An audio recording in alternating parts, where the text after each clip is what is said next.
Olha, ainda é um mistério o motivo que causou um verdadeiro apagão e deixou Portugal e Espanha às escuras sem qualquer tipo de comunicação. Você já imaginou como seria se de repente tudo desligasse? Não estamos falando de uma queda de energia local, ou de um bairro apagado por causa de uma tempestade. Estamos falando de algo muito maior. Um blackout que mergulha cidades inteiras na escuridão, afeta redes de transporte, interrompe comunicações e desorganiza completamente a rotina de milhões de pessoas. Parece enredo de um filme distópico, certo? Mas foi exatamente isso que aconteceu no dia 28 de abril de 2025. Um apagão massivo atingiu Portugal, Espanha, Andorra e até parte do sul da França. Países inteiros enfrentando, ao mesmo tempo, a ausência total de energia elétrica. Num mundo cada vez mais dependente da eletricidade, onde até os mínimos detalhes do cotidiano são digitais, esse tipo de evento não é só um incômodo, é uma ameaça à nossa forma de viver. Mas a história não para por aí, porque esse apagão não veio do nada. Ele tem precedentes, sinais de alerta ignorados e lições que precisam ser aprendidas. Afinal, como uma estrutura continental, interconectada por gigantescas linhas de alta tensão, pode ser tão vulnerável? Quais foram os erros técnicos, as falhas de gestão e os riscos que ninguém quis encarar antes que fosse tarde demais? Vamos reconstruir o passo a passo desse colapso, desde o momento exato em que as luzes se apagaram, até a reação imediata de milhões de pessoas, em hospitais, aeroportos, rodovias, centros comerciais e até estádios. Como governos responderam, o que deu certo e o que deu muito errado, e o que isso revela sobre o futuro da energia na Europa e, quem sabe, no mundo, porque quando a eletricidade falha, o tempo parece parar, mas o impacto continua a reverberar, porque essa história não é só sobre um blackout, é sobre como uma falha de segundos pode expor décadas de negligência. E talvez, só talvez, seja o alerta que a gente precisava ouvir. E quando o caos se instala de forma tão repentina, a primeira pergunta que vem à mente é: por quê? O que causou esse colapso gigantesco? Como uma falha aparentemente localizada, ou um incêndio, como se especulou no início, pode ter gerado uma reação em cadeia tão devastadora? E mais importante, estamos preparados para isso acontecer de novo? Neste vídeo, vamos destrinchar os bastidores do maior apagão da década em território europeu. Vamos explorar o que a imprensa não contou com detalhes. As versões contraditórias sobre o suposto incêndio no sudoeste francês, as suspeitas de cyberataque, os bastidores tensos entre governos e operadoras de energia, e como tudo isso escancarou a fragilidade de uma rede elétrica que deveria ser, em tese, uma das mais modernas do mundo.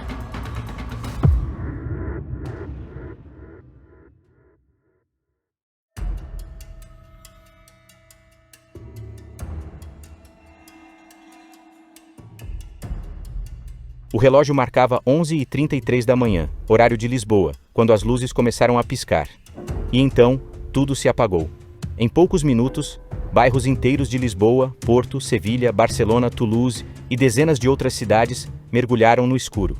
Linhas de metrô paralisadas no meio dos túneis, voos suspensos, hospitais acionando geradores de emergência e redes móveis completamente instáveis. Não era um problema local, era algo muito maior. E o mais assustador, ninguém sabia ao certo o porquê. As primeiras versões oficiais surgiram rapidamente. Autoridades da Espanha e de Portugal apontaram um possível incêndio numa linha de muito alta tensão no sudoeste da França, entre as cidades de Perpignan e Narbonne. Esse incidente, segundo as operadoras elétricas, teria causado uma ruptura na interligação entre a Península Ibérica e o resto da Europa. Mas será que foi só isso? Vamos entender isso melhor. A Península Ibérica é ligada ao restante da rede elétrica europeia por apenas 3 grandes interconexões. 2 no norte de Portugal com a Galícia e uma no sul da França. Essa estrutura, que muitos especialistas já chamavam de gargalo elétrico, sempre foi um ponto frágil. Qualquer anomalia nesse ponto, seja por fogo, tempestade ou sobrecarga, pode isolar completamente Espanha e Portugal da rede continental. E foi exatamente o que aconteceu naquele 28 de abril. Só que a explicação oficial começou a desmoronar rápido. A empresa francesa RTE, responsável pela linha em questão, negou que qualquer incêndio tenha ocorrido na área indicada. Disse não haver registros de fogo no trajeto da linha e que nenhuma estrutura foi danificada visivelmente. Isso abriu espaço para um outro cenário, muito mais incômodo. E se não tivesse sido um acidente? A Agência Nacional de Cibersegurança da Espanha, o INCIBE, foi rápida ao iniciar uma investigação paralela. Especialistas começaram a considerar a hipótese de um cyberataque coordenado, capaz de interferir nos sistemas de monitoramento e controle das redes elétricas interligadas. E aqui entra uma camada ainda mais sombria dessa história, porque se há algo que os governos evitam admitir, é a vulnerabilidade crítica de suas infraestruturas elétricas a ataques cibernéticos. Desde 2015, quando hackers russos derrubaram parte da rede elétrica da Ucrânia, o medo de que algo semelhante pudesse acontecer na Europa Ocidental assombra agências de segurança. Até hoje, os comunicados oficiais sobre o apagão são vagos, contraditórios e, por vezes, omissos. As empresas culpam o sistema interligado. Os governos culpam as empresas. A França nega qualquer problema em seu território. Espanha e Portugal pedem mais interconexões, enquanto especialistas alertam que aumentar conexões sem resolver os problemas estruturais só amplia o risco de novos colapsos. E no meio disso tudo, quem paga o preço é sempre a população, que fica às escuras, literalmente, esperando explicações que nunca vêm. No fim das contas, talvez a pergunta certa não seja o que causou o apagão, mas sim, por que deixamos a Europa vulnerável a um evento tão previsível? A resposta, infelizmente, pode ser ainda mais incômoda do que qualquer teoria.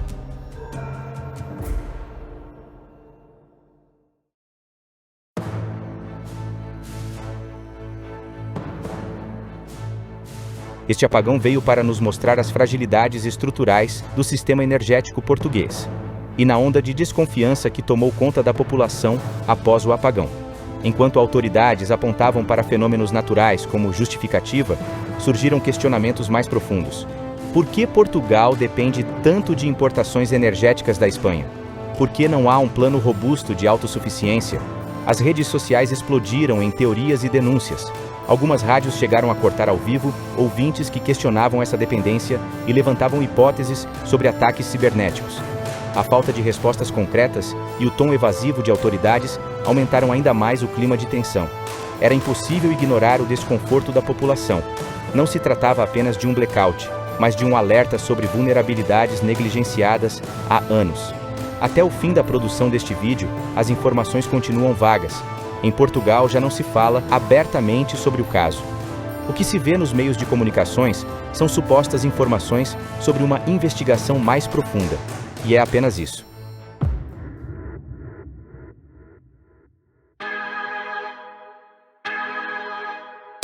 O apagão que mergulhou Portugal e outros países no escuro acendeu, paradoxalmente, uma nova luz, a da consciência coletiva sobre os riscos de negligenciar infraestruturas críticas. O incidente revelou mais do que falhas técnicas, expôs dependências perigosas, silenciamentos preocupantes e a necessidade urgente de transparência. A ausência de um plano de contingência à altura, o silêncio institucional frente a perguntas legítimas e a desinformação que se espalhou mostram que o verdadeiro problema vai além da eletricidade. Estamos preparados para um próximo colapso? Ou só reagiremos quando as consequências forem irreversíveis? Se esse vídeo te ajudou a enxergar o apagão com outros olhos, compartilha ele com alguém que também precisa saber o que realmente está acontecendo.